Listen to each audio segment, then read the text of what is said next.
Abra sua Bíblia, por favor, na carta aos Filipenses, capítulo 4. Carta aos Filipenses, lá no Novo Testamento, uma das cartas de Paulo, capítulo de número 4. Nós vamos ler somente o versículo 5 ao versículo 7. Diz assim, capítulo 4, versículo 5 ao 7 de Filipenses. Seja a vossa moderação conhecida de todos os homens, perto está o Senhor.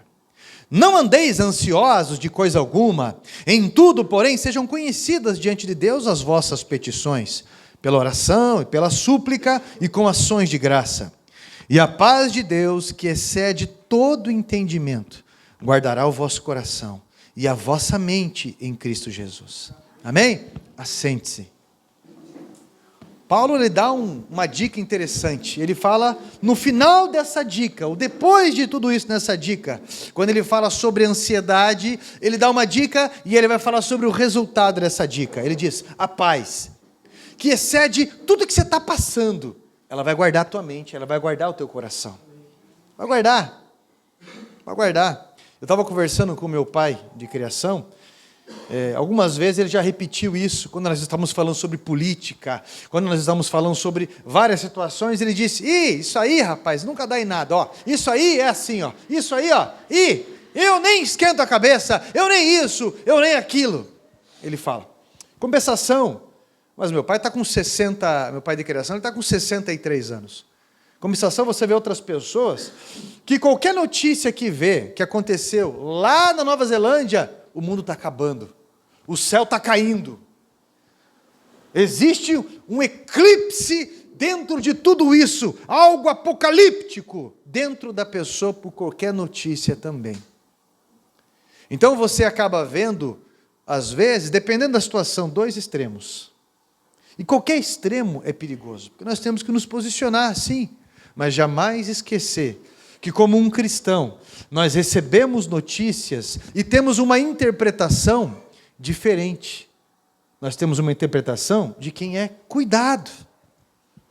Olha, talvez muita gente aqui, e as pessoas que me assistem, não sabem identificar um ataque espiritual na sua vida. E olha, você já ouviu falar de hipocondrismo? Levanta a mão. Uma pessoa hipocondríaca. Que boa parte das pessoas já ouviu falar.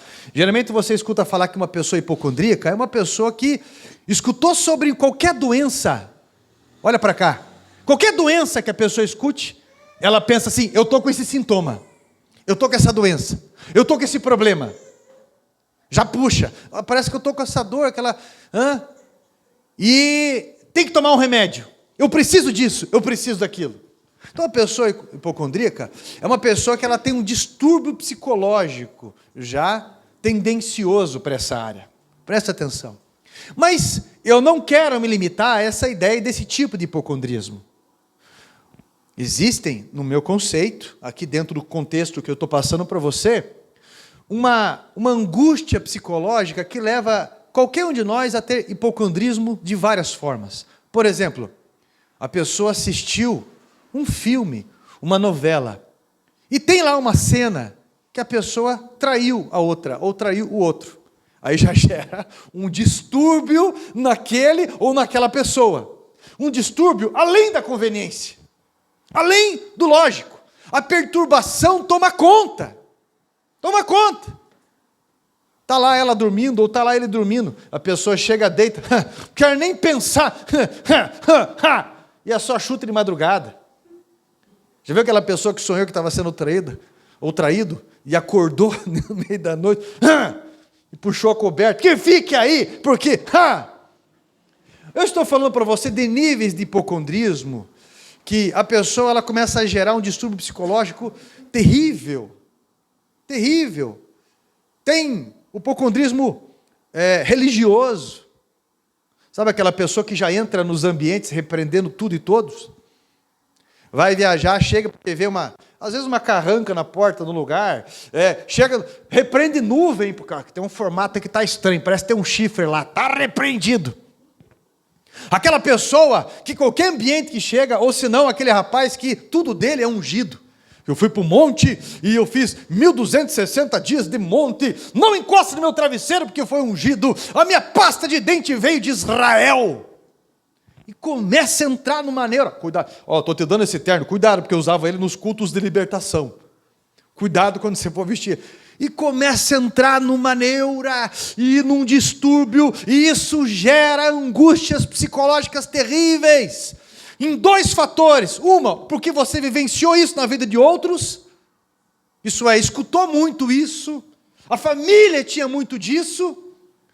Ouviu muita história, muito disso. Ou você mesmo sofreu alguma coisa. Olha, eu sempre digo de algo que eu passei, que foi a dor, né, num cálculo renal. Terrível. As 2 vezes que eu tive foram terríveis. Então você fica traumatizado, você fica com medo de ter aquela dor novamente. Com medo. Então, se você começa a apontar alguma coisa, você, meu Deus, tomara que não seja aquela dor. Tomara que não seja a dor do rim no pé. Tomara, mas você começa a ter medo absurdo da dor. Medo. Seja qual for a dor. Tal familiar faleceu disso. E a pessoa começa, eu estou falando para você que não é de uma hora para outra. Os transtornos compulsivos obsessivos, são 7, eles são desenvolvidos também na vida de uma pessoa.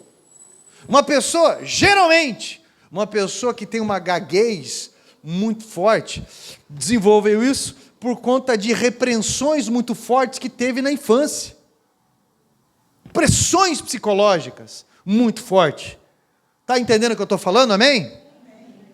Então o que me chama a atenção é que muito cristão tem 260 anos de culto, de igreja, de ensinamento bíblico, de visita no terceiro céu, de xarabanai, planta bananeira, experiência, fulano, ciclano, já li a Bíblia, já até em aramaico, em hebraico, em grego, mas não sabe identificar um ataque espiritual. Porque no primeiro cutuco espiritual que tem na sua casa, na sua vida, essa pessoa, ela perde todo o equilíbrio. Esquece de tudo isso aí. Humaniza batalhas que são espirituais. Onde você acha que é onde que você acha que é a batalha espiritual? Se não aqui. O maior campo de batalha. Eu já contei para vocês, comentei no culto de domingo, e eu até, quando a Gleice chegou do retiro, eu perguntei para ela, como é que estava sábado lá no retiro? Vocês sentiram uma pressão absurda, forte? E a Gleice falou assim, a pastora Michele até passou mal, e foi isso, tá? Hoje eu conversei com o Jefferson. Sábado você sentiu? Ele falou, pastor, eu fui dormir às 2 da manhã, uma pressão. Eu falei, cara, eu fui dormir 1h da manhã, mas veio uma voz e falou para mim, veio uma voz, olha a ousadia de quem grita lá da rua, uma voz e falou para mim assim, escreve uma carta e tira a tua vida. As pressões psicológicas que vêm de abandono, disso e daquilo, e pessoas que se foram, né, que já faleceram, essas coisas todas, se você não entender que existe um ataque espiritual por conta disso tudo, algo tendencioso, você não vai se tocar que você tem que guerrear espiritualmente. A angústia psicológica, ela tem uma procedência espiritual. Você pode repetir o que eu estou falando? Qual que é a procedência espiritual da angústia psicológica? Aliás, qual que é a procedência espiritual da angústia psicológica? Demoníaca. Nunca um anjo vai perturbar você para você cometer um suicídio, por exemplo. Para você usar um entorpecente, uma droga, por exemplo. Para você dar um soco em alguém, por exemplo. A não ser que seja um anjo caído. Então existe uma procedência para que você faça uma escolha errada, para que você se desloque de uma forma errada, para que você entenda um plano errado. Mas tem muita gente que é mais ou menos assim, pastor, o culto está pesado hoje. Em vez de, estou percebendo um clima, em vez de se reserva e ore ali no canto, não. Vai vender Avon no canto da igreja, vai, né, ou outra coisa, vai brigar, vai... Uma série de coisas. Em casa, o clima está pesado, você reserva para orar, sem incomodar ninguém. Ou se precisar alguma coisa que é mais forte, você vai chamar pessoas que são entendidas nisso para interceder, para orar. Jesus percebeu o ambiente de ataque. Jesus percebeu, ele disse: a minha alma está angustiada até a morte. Lá no Getsêmani. E o que ele fez? Vigiem comigo, orem comigo. Mas ele foi orar. E o que aconteceu com os apóstolos? Dormiram. Quando a batalha chegou, todo mundo ficou descompensado e vai para lá. Pedro, que não sabia o que fazer, cortou a orelha de um, azedou mais ainda, e tudo mais. Por quê? Porque a angústia psicológica, essa crise, ela desloca a gente para escolhas erradas na vida. Você já conheceu pessoas que, no meio de uma angústia psicológica, já matou outra, já agrediu, já encheu a cara de cachaça e ligou para o familiar e falou: está vendo o que você fez eu fazer? Você conhece pessoas que pegam o carro e saem desgovernado, brigam no trânsito, batem o carro, fazem inúmeras besteiras, porque se desloca, não sabe lidar com a angústia psicológica, não entende sobre procedência espiritual, não entende o que está por trás dessa situação. Você está entendendo? Presta atenção. Quando a pessoa ela vai sofrendo no ambiente familiar e na sua vida uma sequência de ataques espirituais no cotidiano, uma sequência, ela vai começar a desenvolver travas aqui. Travas. Por quê? Porque essa sequência de ataques vai deixando sequelas. Tem que tomar cuidado. Aí você encontra aquelas pessoas que olham para uma casa que é um brinco de limpo. O chão é um brinco de limpo, polido, mas a pessoa vê sujeira. Aí desenvolve aquela neurose de limpeza. Que no sofá ninguém pode sentar, joga um monte de tapete, tranqueira em cima, direto. Que compra uma mesa, mas não chama visita porque tem medo de manchar a mesa de vidro com o dedo ali. E que não, as pessoas entram no banheiro, saem da sua casa, já vai lá. É banho de álcool em gel, banho, álcool e tudo. Você conhece pessoas que vão desenvolvendo essas neuroses, essas travas? Aí tem aquela outra, ou aquele outro que desenvolve aquela neurose, aquele transtorno acumulativo. Por quê? Porque eu perdi tal pessoa na minha vida, o meu marido me deixou, a minha esposa me deixou, o meu filho morreu muito cedo, N situações da vida, e a pessoa vai desenvolvendo, daqui a pouco aquela pessoa vira um acumulador. Um monte de coisa que não precisa. Aí você vai ver uma carrada de coisa e vai acumulando, e aquela pessoa e vai acumulando e vai deixando. Por quê? Tem medo de faltar, quer ter coisas perto, é uma série de coisas. Então, essas batalhas na mente, esses ataques, eles têm a tendência de nos desregular. Sabe aquela pessoa que foi rejeitado quando criança, ou por alguma situação, ou na escola, ou em casa, ou mãe, ou pai, e desenvolve uma dureza, desenvolve algo com relação a relacionamentos muito terrível, não consegue desenvolver vínculos duradouros. São vários e vários problemas. Primeira coisa que me chama a atenção em tudo isso aí, é que a maioria das pessoas não consegue identificar um ataque maligno no seu cotidiano. E eu quero chamar a tua atenção para isso, porque Deus, Ele quer te libertar disso. Ele quer revelar isso para você.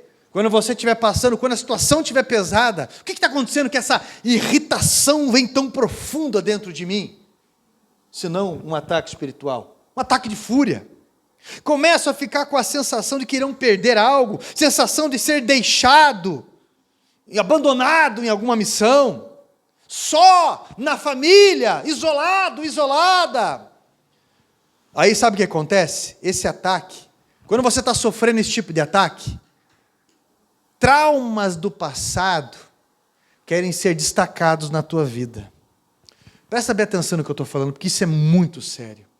Isso pode definir novos resultados na sua vida. Gente, isso é algo singular e talvez você nunca mais discute isso. Momentos ruins que te marcaram negativamente, aquilo que começa a vir na sua memória e você começa a se sentir no chão. Palavras começam a ecoar. mesmo não tendo sido soltadas com aquele intuito, mas a pessoa ela tem um impacto negativo. Então você começa a se oprimir, você se revolta, você fica carente, você tem vontade de sumir, mas na mesma hora tem vontade de aparecer. Nesse ataque que é repentino espiritual, você precisa liberar perdão sobre experiências ruins que você teve. Às vezes, precisa se perdoar.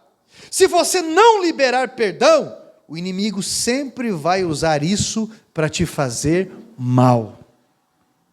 Ele vai ter uma porta aberta, ele vai ter um acesso, ele terá autoridade para isso.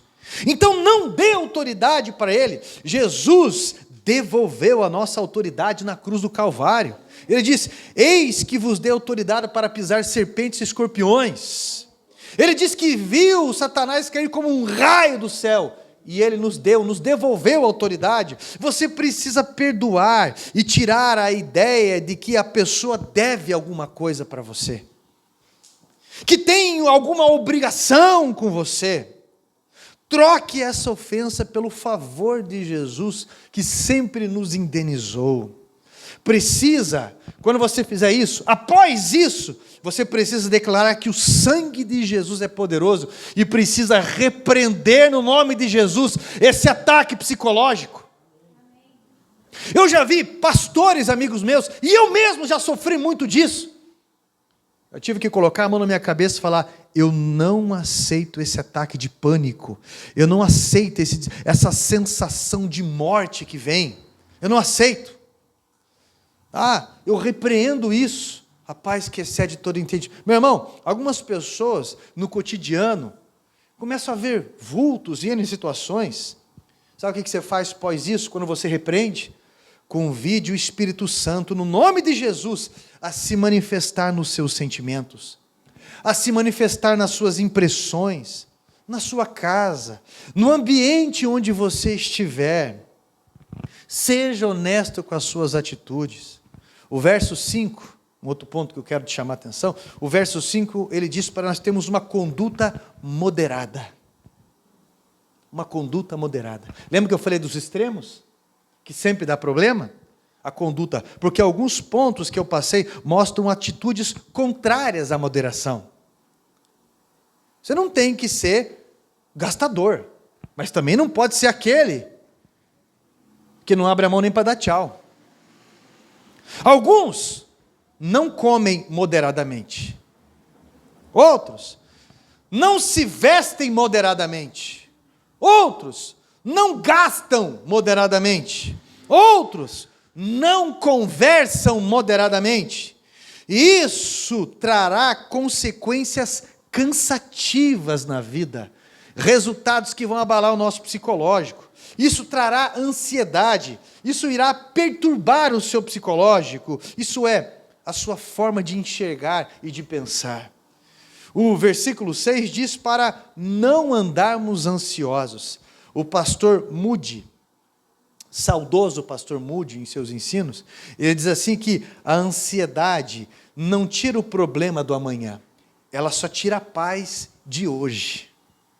Isso tem que ter um começo, uma retomada na minha e na tua vida sempre. E esse ano eu preciso que você entenda que você começa a desenvolver um passo para vencer essa ansiedade. Você sabe o que a ansiedade faz com a gente? Faz a gente ficar preocupado com amanhã, mas tão preocupado com amanhã que a gente não faz o que tem que fazer hoje. E isso se chama procrastinação. A gente não faz o que tem que fazer hoje e fica tão preocupado com amanhã que estraga tudo, estraga o amanhã e estraga o hoje. Se atrapalha em tudo. Porque uma pessoa ansiosa sempre procrastina. E nunca desfruta do presente. Tá? Então, você precisa ter uma imagem de Deus querendo te abençoar. Eu acredito que Deus quer nos prosperar violentamente. Eu acredito que Ele quer nos prover violentamente. Eu acredito nisso, porque nós só chegamos até aqui, mesmo atormentados, esquecidos, ingratos, e tantas coisas ruins que nós indignamente somos, na nossa indignidade bem produzida, Ele cuidou de nós, Ele nos fez chegar até aqui. Ele nos fez superar até aqui, porque Ele tem cuidado de nós. Então você precisa ter uma imagem de Deus querendo abençoá-lo. Eu acredito que Deus, Ele quer usar você para abençoar outras pessoas também. Eu acredito que Deus quer que acreditemos agressivamente que coisas boas vão acontecer conosco. E você pode descansar nessa esperança. Porque algo bom, meu irmão, é assim que eu penso, algo bom está acontecendo nesse país. Que outrora ninguém ligava para a política. Outrora ninguém ligava para um monte de coisa. Agora está tendo uma caminhada de consciência no país. Eu acredito que algo de bom está acontecendo nas nossas famílias. Posicionamentos sendo tomados. Eu acredito que algo de bom está acontecendo no nosso trabalho, no nosso rumo financeiro, na nossa estrutura. Porque você não foi renascido em Cristo para ser um cristão amargo, acreditando em tudo que o diabo tem ameaçado. Tudo. Você está aqui porque é determinado em viver as verdades do Evangelho. Por isso algo de bom já está acontecendo na sua vida, amém? Você pode resistir mais que o diabo. Isso é bíblico. A Bíblia diz, resistireis ao diabo e ele fugirá de vós. E para onde que ele vai? Eu ia brincar, mas não vou brincar porque alguns já entenderam. Para onde que ele vai? Sua mente, o seu psicológico precisa enxergar para você poder viver. Ninguém chega onde não enxerga. Se você é casado hoje, você é casado ou é solteiro, porque você enxergou isso. Sabe aquela pessoa que fala assim, eu acho que eu vou ficar para a titia. Eu acho que já era, eu acho que... Está enxergando lá na frente, está profetizando o seu futuro, está se comportando como tal.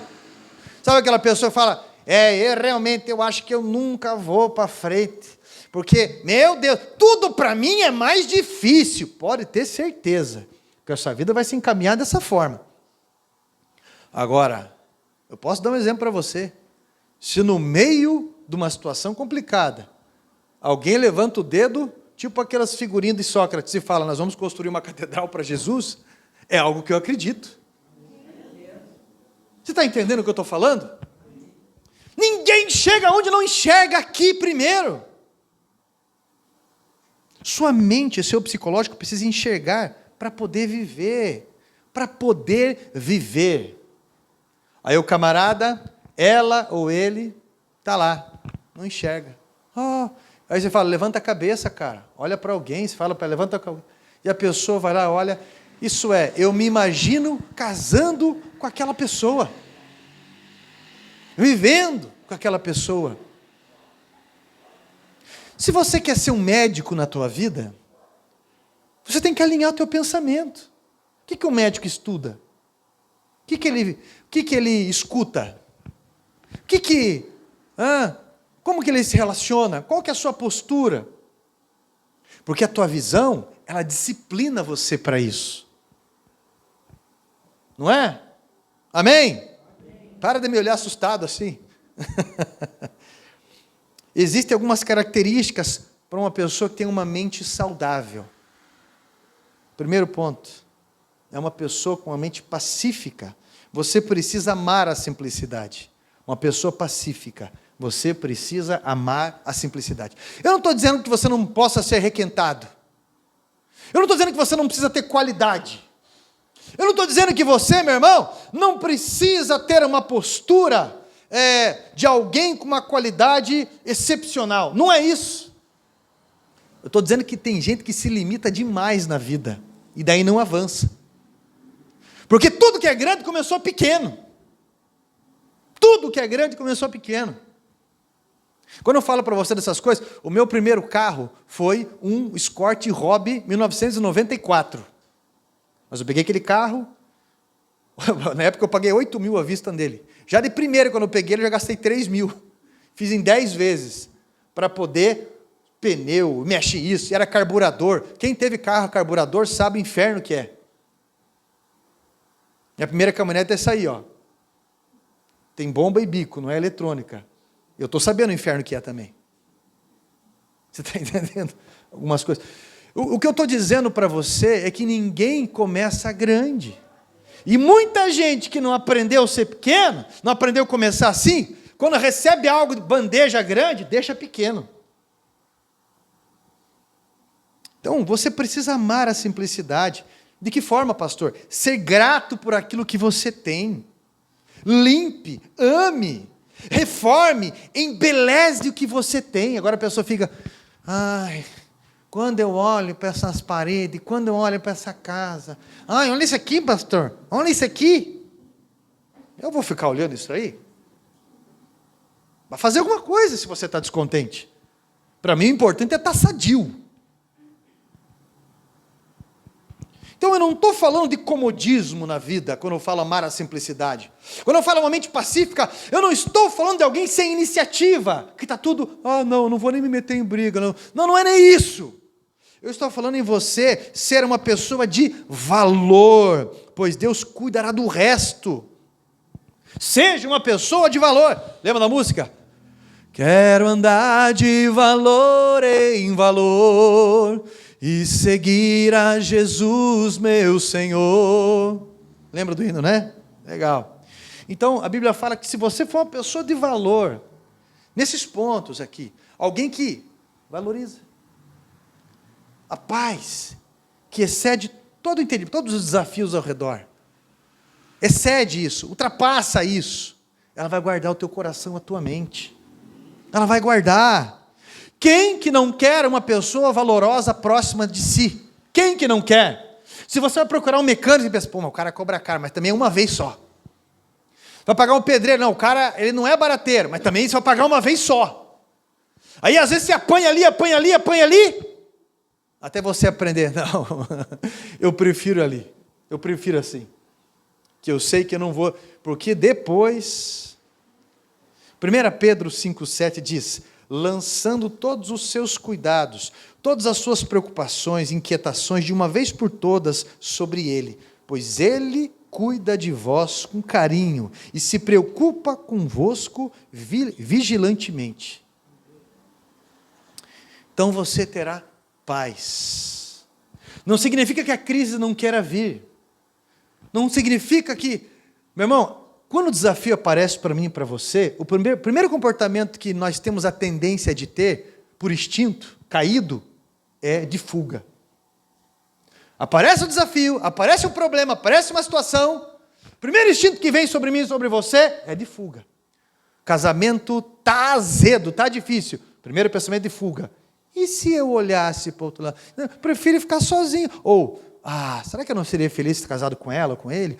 Isso era de fuga. Na igreja, então, ministério, nem se fale. O que tem de gente que fala, eu não preciso disso aqui, meu marido está em 2 empregos. O que aparece em todo e qualquer lugar, quando se trata de apertou, ficou extremo o negócio, fuga. Eu vou pedir a conta, eu vou sair, eu vou me afastar. Apertar, é espanar. Não é evoluir, não é crescer. Não é entender que, passando por esse desafio, eu estou qualificado para o próximo desafio. Precisamos entender isso. Que Deus confiou a nós tal missão. Amém? Amém. Segundo ponto. Para você, que Deus está livrando da angústia psicológica. Entenda o outro passo. Leve a sua vida, e não a de todo mundo. Você conhece pessoas que ficam codependentes de outras pessoas? Porque senão a sua vida começa a ficar muito sem gosto. Há pessoas que quando começam a ter paz, começam a ficar entediadas. Absurdamente entediadas. Eu preciso de uma confusão, eu preciso me meter em uma confusão. Eu preciso criar alguma coisa. Daí vem aquela voz daquela comédia que fala assim, você precisa parar de arrumar essas confusão, Leônidas. Isso tem um limite para essas coisas. Existe um limite. Às vezes você pensa assim, eu quero ser um pregador como Billy Graham. Eu quero durar mais do que 40, 50 anos no ministério, como Malafaia, talvez, como pastor Rogério Muniz, quanto outros pregadores. Eu quero, mas você sabe o que esses caras passaram? Estava vendo o Malafaia falando esses dias sobre os arrependimentos da vida dele. Ele falou, eu não teria levado tão no extremo, tanta coisa assim. Porque acabei com a minha saúde, acabou meu cabelo, e caiu, teve que fazer implante, aconteceu isso comigo, e tal coisa, e é isso. O pastor Silmar Coelho, ele fala da quantidade de situações abaladoras que ele passou na casa dele, desde doenças da sua esposa, dele, filhos, situações horripilantes dentro de casa, situações extremas na vida. Nós precisamos entender que existe um limite para uma coisa ou outra. Nós precisamos entender. Então, para você ter paz também, meu irmão, aprenda a graça do desfrute. Terceiro ponto. Tenha em sua mente que Deus sempre vai cuidar de você. Que você anda muito frustrado, cansado, anda tentando fazer isso demasiadamente sozinho às vezes, porque tem medo de se frustrar com pessoas e o caminho é errado, querer fazer tudo sozinho. Quando o inimigo soprar no seu ouvido, dizendo que Deus está demorando em fazer, você pode repreender Satanás, dizendo que, mesmo sem ver, Deus está trabalhando, e de uma hora para outra as coisas vão mudar. Você está entendendo? Porque depois de um pouco de experiência, você vai percebendo o que tem hoje é resultado do que Deus estava trabalhando ontem. Que ontem você não conseguia nem se colocar em pé.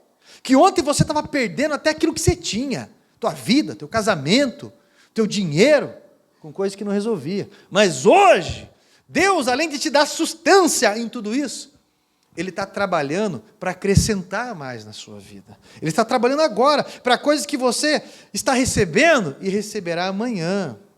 Mas você vai continuar preocupado nesse nível? No dicionário, a palavra preocupação significa provocação, perturbação, incômodo, aborrecimento, maltratar, perseguir brutalmente até a fadiga. Tá bom para você ou não? Isso com certeza não faz nenhum bem. É o quinto ponto, não, é o quarto ponto. Se apoiar em Deus é a única maneira de parar de se preocupar nesse nível.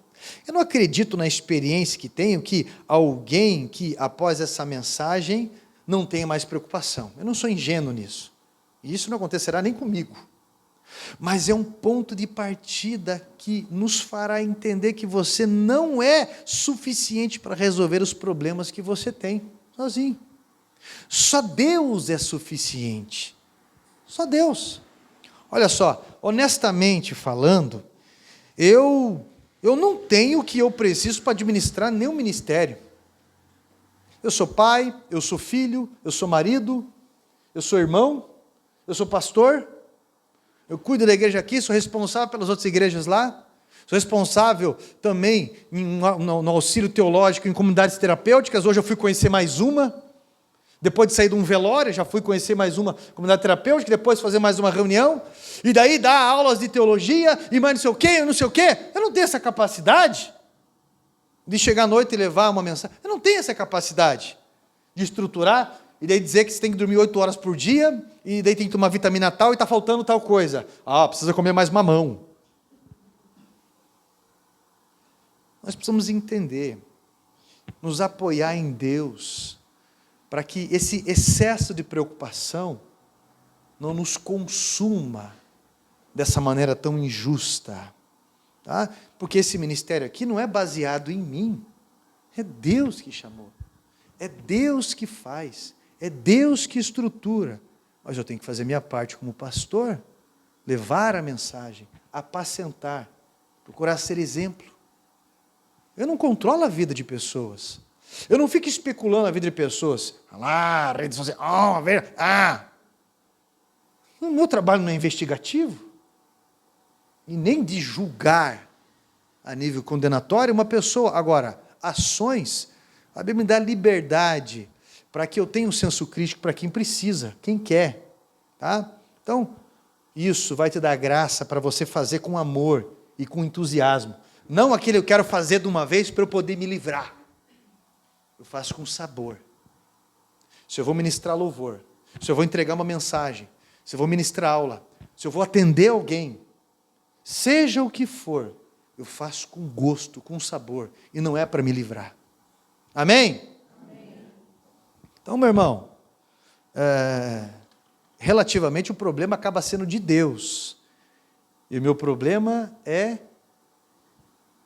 descansar nele, em tudo isso. É isso que eu tenho que ter, essa busca, diariamente. Tá? Eu vi uma frase do Martim Lutero, que ele diz bem assim, que quando Satanás sopra uma notícia ruim, alguma situação, eu tenho que separar um louvor para Deus, para não louvar o diabo com tal murmuração.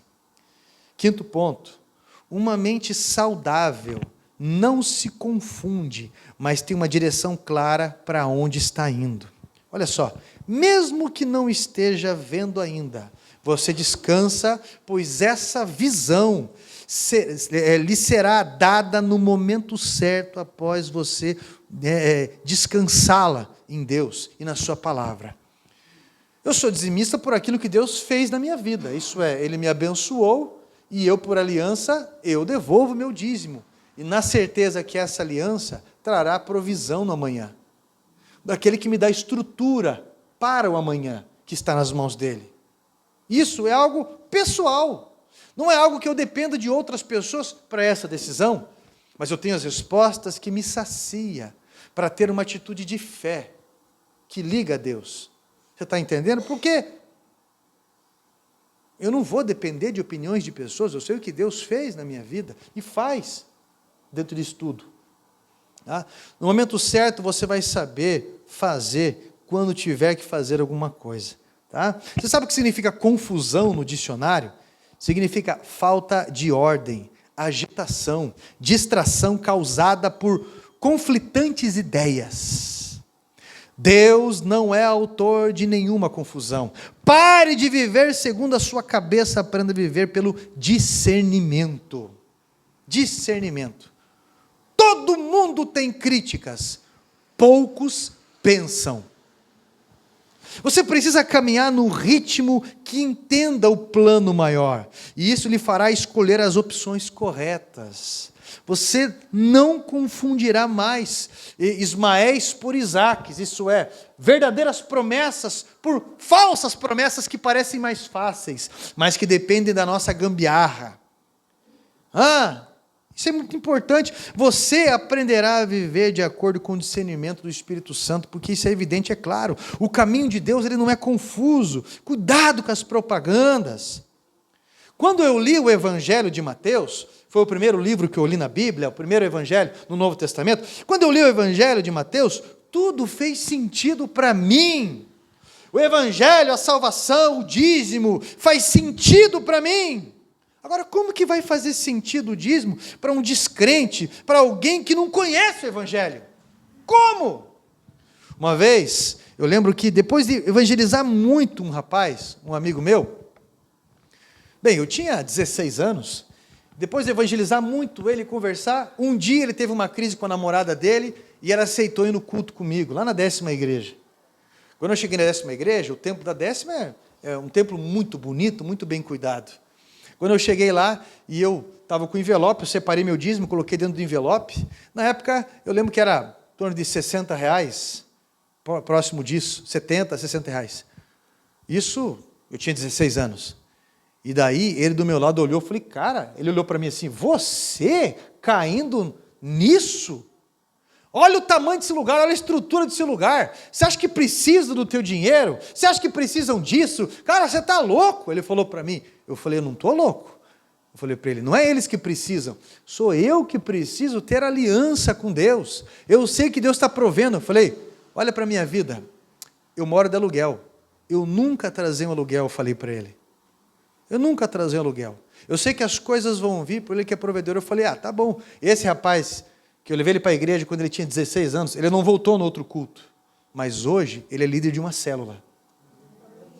Ele recebe as mensagens que eu coloco na internet, ele pede oração, ele manda mensagens para mim. Eu não posso esperar a maturidade dele diante das experiências que eu tive. Então eu preciso entender, porque Deus me dá essa liberdade. Eu também não posso ficar ofendido porque ele falou, porque ele não quis o meu mal, mas eu sei o que Deus me chamou. Eu sei o que Deus tem falado para mim. Você está entendendo? Então, há 2 semanas, eu percebo num campo de batalha, um monte de pessoas que está apresentando sequelas muito fortes de cansaço, pelas sequências dessas crises que Satanás tenta acumular na mente. Muitas pessoas estão se perdendo na ideia, e a primeira coisa que fazem é perder essa ligação com Deus de batalha que deveriam ter. Se afastam, fraquejam. Meu irmão, eu estou te convidando à decisão de confiar a Deus as suas preocupações e dormir tranquilo. Estou te convidando a calar a boca de Satanás, recuperando a autoridade que Deus te deu. Convidando a ser liberto de manias que te impedem de descansar, de ser feliz, relaxar em momentos oportunos. Eu contei, acredito que eu contei para alguém ou não. Hoje eu tenho consciência disso. Na época que eu tinha 16 anos, eu trabalhava de office boy ainda. E eu lembro que eu comecei a desenvolver certos transtornos, depois que eu fui me entender sobre isso. E eu andando na rua, eu não conseguia pisar nos paralelepípedos pretos. Era só nos brancos. Eu não conseguia pisar mais em meio fio. E eu comecei com certas neuroses, de não tocar em tal coisa, de não fazer aquilo. Você está entendendo as coisas que, os traumas, os medos de rejeição, ou as sérias repreensões, não faça isso, aquilo, vai gerando em você não consegue relaxar. E começa a desenvolver transtornos. E você conhece pessoas que tudo tem que fazer 3 vezes, 4 vezes. Começa a desenvolver medos obsessivos. Eu ouvi esse tempo atrás, tipo um AA, Alcoólatras Anônimos, só que eram pessoas que amam demais. Tem homens que amam demais e mulheres que amam demais. E tem uma mulher que relatou, ela disse assim: eu tenho uma condição financeira muito boa, então eu dei um carro para o meu marido, mas eu vi que ele começou a dar atenção para aquele carro demais, então eu contratei alguém para roubar o carro. Então a pessoa começa a desenvolver situações que na verdade é uma cadeia, ninguém é dono de ninguém, e começa a desenvolver neuras terríveis. Aí você acaba regando tanto uma planta que você mata afogado. Você está entendendo? Tem uma música do Roberto que ele diz: eu tive tanto medo de te perder que te perdi. Que fala vivendo por viver. Quando você escuta o lamento de uma pessoa, seja no que for, em um filme, numa música, você vê a dor de alguém, os arrependimentos, essas coisas assim. Essas neuroses que desencadearam por uma mente preocupada demais, Deus quer curar nessa noite. Deus quer fazer você identificar essa batalha espiritual. E só o fato de você receber uma rica mensagem assim, já faz você começar a desenvolver um novo passo na sua vida. Deus vai sarar o teu psicológico. Por mais que o mar esteja agitado, Jesus está no barco com você. Não se assuste, porque você é salvo. Você é salvo. A parte do seu psíquico que estava angustiada, Jesus está expulsando hoje. Ele está, meu irmão, enchendo isso de fé. Porque quando você escuta uma mensagem assim, você está sendo ligado a Deus. Isso gera esperança em você, em Deus. E a esperança, ela sara o nosso psicológico. A esperança nos cura. E o que muita instituição está fazendo, muito lugar está fazendo, até redes de ensino às vezes estão pegando essa linha da desconstrução, é tirar a esperança de pessoas. E você encontra adolescentes sem referência de nada, sem referência de Deus, sem esperança, querendo tirar a vida ou até tirando a vida. Sabia disso? Meu irmão, eu preciso que você hoje confie em Deus e aprenda a descansar o seu psicológico nele. E você vai dormir melhor. Você vai dormir melhor. Tem uma música que alguns cantam, acho que é uma música do Inário, que fala a oração da noite. Alguns já ouviram falar dessa oração da noite, né?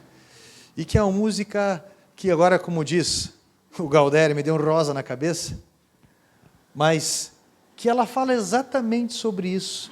Vou dormir em paz, finda mais um dia que o Senhor me deu. Sombras vespertinas cobrem já os céus. Ó Jesus bendito, que comigo estás, eu não temo a noite, vou dormir em paz. Você vê? Ó Jesus bendito, que comigo estás, eu não temo a noite, vou dormir em paz.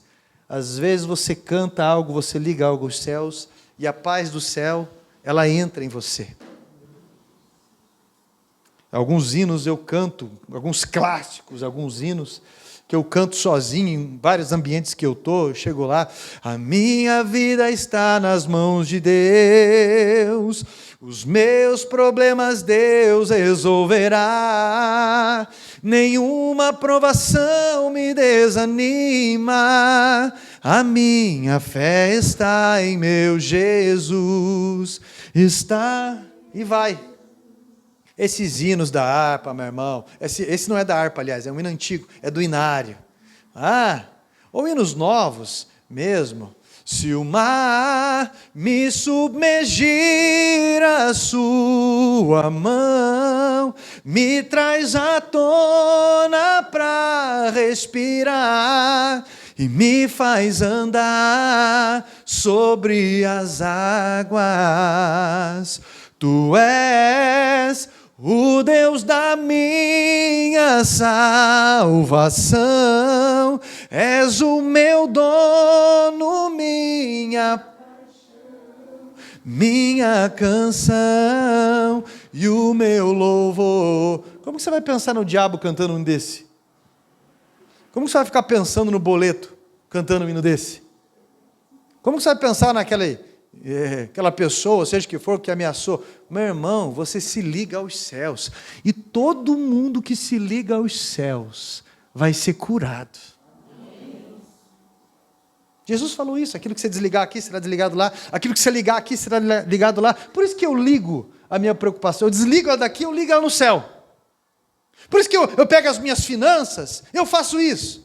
Por isso que eu pego as situações que me angustiam, e eu faço isso. Eu não sou dono da minha esposa, eu não sou dono dos meus filhos, eu sou mordomo. Eu não sou dono das minhas finanças e do meu corpo, eu sou mordomo, porque eu prestarei conta. Então eu cuido da melhor forma que eu posso cuidar, que eu consigo cuidar. Mas eu vou entender que a única coisa que eu vou levar daqui para o céu são as memórias desse cuidado. É o currículo, são as respostas desse cuidado. Durma em paz, meu irmão, porque Deus tem cuidado de você. Cada vez que vem um ataque desse aí, você tem autoridade para repreender. Eu quero fazer uma oração com você, porque Deus, Ele quer sarar. Olha o que está escrito ali: invoca-me no dia da angústia, e eu te livrarei, e tu me glorificarás. Como que você vai glorificar a Deus? Salmo 50, verso 15. Como que você vai glorificar a Deus, se não o louvando, se não fazendo um voto com Ele? Então, no dia da angústia, na hora do ataque, e Deus vai o quê? Vai livrar dessa angústia. E o que eu vou fazer depois? Eu vou glorificar Ele. Eu vou glorificar Ele. É isso que eu vou fazer. O que Jesus falou? Mateus 11, 28. Vinde a mim, todos vós que estáis sobrecarregados, que eu vos... É uma promessa. E daí depois o que ele diz? Conhecei de mim, que sou manso e humilde de espírito. Manso? Você se sente ameaçado por uma pessoa mansa? uma pessoa humilde, e acharei descanso para a vossa alma. Aí você se lembra quando você era criança e tinha alguém que você podia correr, né? Teu avô, tua avó às vezes, tua mãe, às vezes teu pai, ou alguém. Se isso teve falta na sua vida, você teve problema. Você tem problema às vezes hoje, mas precisa aprender a se voltar para Deus. Que você vai até alguém que, ô meu amor, você aprende a descansar. Teu passado pode ter sido difícil, mas teu presente é oportuno e o teu futuro é muito promissor. Se coloque em pé, por favor. Eu quero fazer uma oração com você. E você vai pedir essa direção para Deus. Você não vai fugir da raia, né? Você não vai fugir. Você vai tomar posturas que saram. Você vai confiar em Deus. Você vai se posicionar. Põe a mão no teu peito assim.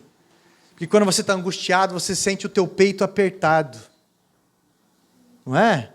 Parece que teu peito vai explodir. Parece que você está caindo num abismo às vezes. Eu quero orar por você. Ninguém é imune disso. Mas todos nós temos uma direção. Jesus passou por isso.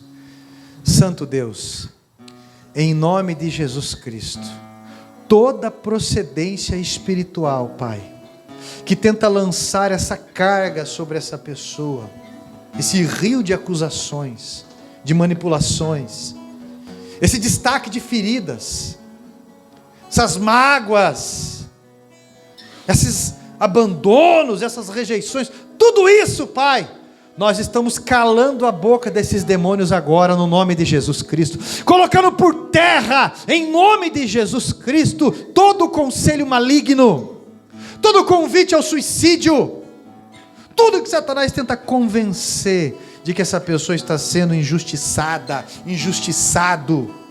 Pai, o Senhor é o Deus que cuida de nós, mesmo antes de nascermos, no ventre da nossa mãe, o Senhor nos guardou. O Senhor nos guardou num propósito eterno, Pai, e temos os nossos dias contados, em nome de Jesus. O Senhor promete-nos uma paz na Tua palavra, na Bíblia. Ministra sobre nós, através de nós, em nós, a Tua paz, que excede tudo isso, Pai. Para que como cristãos, no versículo 4 que diz para nos alegrarmos, porque o Senhor perto está, seja a evidência do fruto do Teu Espírito Santo, esta alegria, Pai. A alegria de quem descansa no Senhor. Há pessoas aqui que estão preocupadas com a saúde, há pessoas aqui que estão preocupadas com relacionamentos, há pessoas que estão preocupadas com finanças, há pessoas que estão preocupadas, Pai, com o ministério, há pessoas que estão preocupadas com o amanhã, há pessoas que estão preocupadas com tanta coisa, mas nós estamos colocando tudo isso nas Tuas mãos, ó Deus. Cuida disso para nós, naquilo que nós não conseguimos mexer, naquilo que nós confessamos que temos o nosso limite e não conseguimos, Pai, fazer. Pai, em nome de Jesus, ministra em nós, derrama graça e poder sobre nós, derrama provisão sobre nós, Pai, e livra-nos dessa angústia, porque nós acreditamos na Tua providência, Espírito Santo, no Teu poder. Assim, Pai, nós ligamos aos céus agradecidos, em nome de Jesus, e todos digam amém. Que Deus esteja renovando e abençoando a tua vida.